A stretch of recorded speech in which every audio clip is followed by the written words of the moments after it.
Hi everyone, it's Sandy, and today I'm excited to share with you all my favorite books that I read in 2020. Overall, I would say that 2020 was an okay reading year for me, but there are definitely a handful of books that I really loved and wanted to share with you all. I've been doing these yearly favorite books videos for several years now, so if you're curious about some of my favorite books in the past, I will leave links to all those videos in the description box below, and also don't forget to check out my worst books that I've read in 2020. That will also be linked down below. So in this video, I have 8 books that I want to share with you all, and they're not ranked in any particular order. I'm just going to be starting off with the books that I read at the beginning of the year and then make my way towards the end of the year. My first favorite book of 2020 is There's Something About Sweetie by Sandhya Menon. This is a companion novel to When Dimple Met Rishi, and you don't need to read that first book in order to read this one. It follows 2 Indian American teenagers. We have Ashish, who is the brother of Rishi, and then we also follow Sweetie, who is a track athlete. She loves to sing and she's also fat. Ashish has recently been broken up with and he kind of wants to move on, and so he seeks out the help of his parents in order to set him up with another girl. This is where Sweetie comes in, and she is the girl that his parents have selected. So together they go on a bunch of really cute dates and they slowly start to develop feelings for each other. Before I get into my thoughts of the book, I do want to give trigger warnings for fat phobia and cheating. I thought that this was such a cute YA contemporary. I love Sweetie as a main character. This is definitely my favorite book that I read from this author. I thought the romance was just super adorable and I loved reading about it. I especially love Sweetie and seeing how she just radiates confidence, and it was just so empowering to read from her point of view. She's really happy with her body and she knows that she's enough. I also think she's a really mature character and she has a lot of sass in her. I also really loved Ashish as a main character. I thought he was very charming, but he could also be pretty vulnerable at times. I really love the way these characters communicated with one another, and I also really enjoyed seeing their separate friend groups. Since Sweetie is a fat main character, she does deal with a lot of fat phobia from her mom, and that was just very infuriating and frustrating to read about. She definitely struggles with dealing with the constant fat phobia coming from her mom, but overall I just really loved her journey throughout the story. So if you're looking for a super cute YA contemporary, I would definitely recommend this one. My next favorite read of 2020 is Chain of Gold by Cassandra Clare. This is the first book in The Last Hours, and it is a series that centers around the children of the characters from the Infernal Devices. If you're not familiar with the Shadowhunter world, it basically centers around a group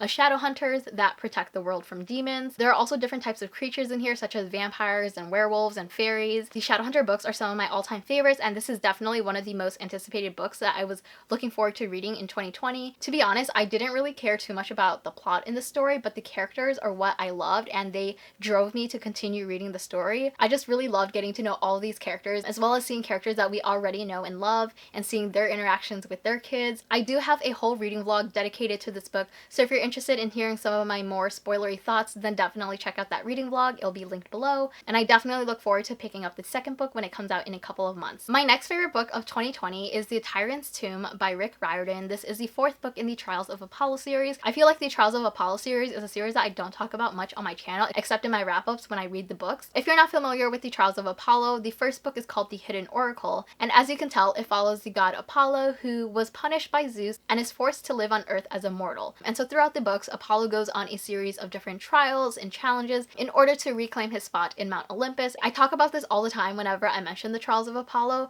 but Apollo honestly has one of the best character arcs and journeys. Apollo starts off as this very narcissistic and self-centered person, and now he's stuck in the body of a mortal and he doesn't have powers. He eventually becomes less selfish and he genuinely starts to care for other people. And of course, Apollo is one of the funniest characters ever. The humor throughout the series is just top tier. I love Apollo. I'm constantly laughing out loud, and of course it's great to see him encounter characters from the Heroes of Olympus and being put in situations where he needs to work with them. Overall, I think this is a really great series, and I still need to read the 5th and final book, which is already out. I definitely need to get on that, and I'm nervous but also excited to see how the series wraps up. My next favorite read of 2020 is You Should See Me in a Crown by Leah Johnson. This is another super great YA contemporary, and it follows our main character Liz, who is a black teenager who decides to run for prom queen in order to win a scholarship. Along the way, she gets to know this new girl named Mac, who is also running for prom queen, and they also develop feelings for each other. I do want to give trigger warnings for racism, homophobia, being outed, anxiety, death of a parent, as well as having a loved one that deals with a chronic illness. Overall, I thought the story was just incredibly heartwarming, and I love seeing the different relationships that were portrayed in the story. Obviously, we have the sapphic relationship between Liz and Mac, but we also get the portrayal of different types of friendships in the story, as well as a sibling relationship between Liz and her younger brother. The story also explores topics of sexuality, racism, and privilege. Liz also struggles with anxiety, and it's not a huge focus of the story, but it was nice to have that representation. Overall, I really love this book and I definitely need to get myself a copy of it. My next favorite read of 2020 is Becoming by Michelle Obama, which is a memoir about her life as well as her experience as First Lady. I actually listened to the audiobook of this and it's narrated by Michelle Obama herself. I would highly recommend listening to the audiobook. I already knew that Michelle Obama is incredibly smart, but listening to her talk about her experiences and the things that she has accomplished just makes me admire her even more. It was really great to learn more about some of the initiatives and programs that she implemented during her time as the First Lady, as well as getting more of an insight to her relationship with Barack Obama. I especially loved hearing the story of when he proposed because I just thought that was so sweet, and when I was listening to it,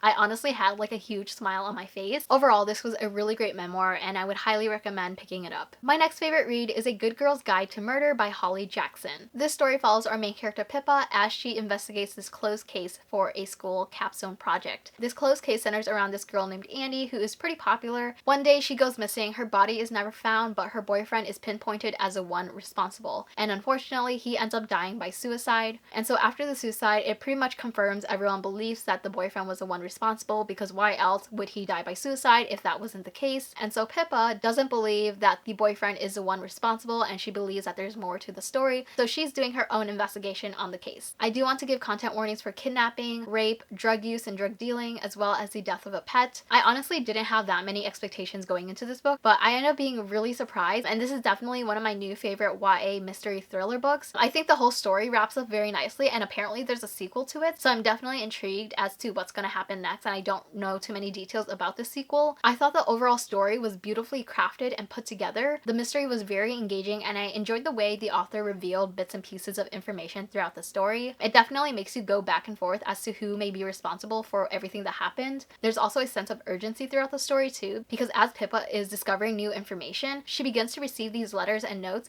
that are threatening her to stop what she's doing. So there is a sense of urgency and risk in what she's doing. There's also some multimedia formatting throughout the story, which I really enjoyed as well. Overall, this was a really great debut mystery and thriller that kept me on my toes and constantly wanting to flip the page. My next favorite read is I'll Be the One by Lila Lee. This is a contemporary that follows a Korean American teenager named Sky. She's great at singing and dancing, and she's also fat, but she's happy and confident in her body. One day she decides to audition for this K-pop competition and she nails her audition, and so she's swept in this whirlwind of reality TV. There are obviously challenges and drama that she has to face along the way. There is a lot of fat phobia in the story, especially coming from Sky's mom, as well as other characters that are involved in the K-pop competition. It was so frustrating to read about, and I just wanted to go into the book and give Sky a hug and tell her that she's enough, and the people that are hating on her and her body and her abilities are just trash. I really love the body positivity messages that the book sends. I also really love the friendships and relationships that were developed in the story. Even though the story centers around a competition, I really love that Sky was able to develop genuine friendships with some of her competitors. Obviously, she's not going to be friends with every single person in the competition. It was just really refreshing to read a book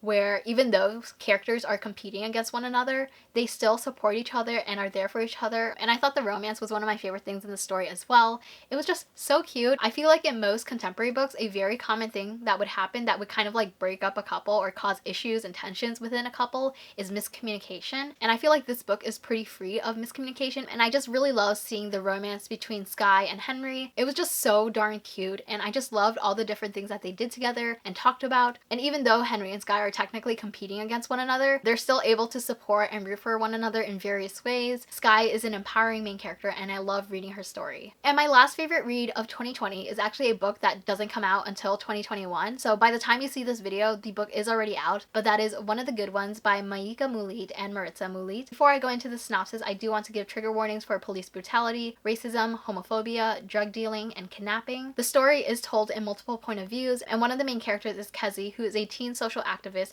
She has her own YouTube channel. One day she goes to a protest with her girlfriend and she gets arrested, and somehow she ends up dying under mysterious circumstances. Kezi has an older sister as well as a younger sister, and one of the other perspectives that we get is from her younger sister Happy. Going into this book, I knew I was going to like it, but wow, I ended up really loving it, and I actually have a reading vlog for this. I don't know if it'll be out by the time that I upload this video, but if it is, then I will have it linked below, and if not, then definitely keep an eye out for it. I really love the way the story deals with grief and family, and I think it does an incredible job at exploring the differences in how society values the lives of Black people. At the beginning of the book, we do have an author's note, and they go into detail about why they chose the title One of the Good Ones. I'm going to read what they wrote because I don't want to personally mess up what they said, and I also think it's worth noting. We chose the title One of the Good Ones because because it's something that well-intentioned people say all the time without realizing how harmful it is. One of the good ones is usually code for a person our country deems worthy. That importance is usually tied to the level of education, income, class, zip code, gender identity, and sexual orientation. If most or all of those acceptable boxes are checked,